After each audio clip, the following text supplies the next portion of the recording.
அடிப்படை விஷயங்கள் தெரிந்திருக்க வேண்டும். அப்போதுதான் நம்மால் சொல்ல முடியும். எங்களை போன்ற மற்றவர்களும் இருந்தார்கள். இவர்கள் எங்களை கற்பிப்பதில் மிகவும் தொந்தரவாக இருந்தார்கள். ஏன்னா ஏதாவது தவறு நடந்தா அது நடக்காது என்று உடனே சொல்லி விடுவோம்.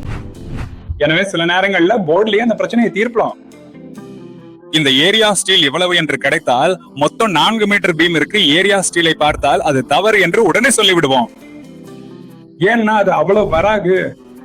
எனவே நாம் கொடுத்த இன்புட்ல எங்கோ தவறு இருக்கிறது. அதனாலதான் ஏரியா ஸ்டீல் நாம் எதிர்பார்ப்பதை விட 5000 அல்லது 6000 என்று வருகிறது. அதனால் நமக்கு இருக்க ஒரு நன்மை என்னவென்றால், இது நமக்கு தெரியும். எனவே தேர்வு எழுதும் போதும் நாம் அந்த பக்கம் சென்று சொல்லலாம், எங்கோ ஒரு தவறு நடந்துள்ளது, நான் சொன்னதுல ஏதோ தவறுதலா செய்து விட்டேன். எனவே நாம் தளத்தில் இல்லை என்றால் ஏற்படும் பிரச்சனை என்னவென்றால், நாம் செய்ததெல்லாம் சரி என்று நினைத்து விடுவோம். எனவே அனைவரும் தளத்தில் இருந்து கொண்டு படிப்பது நடைமுறைக்கு சாத்தியமில்லை.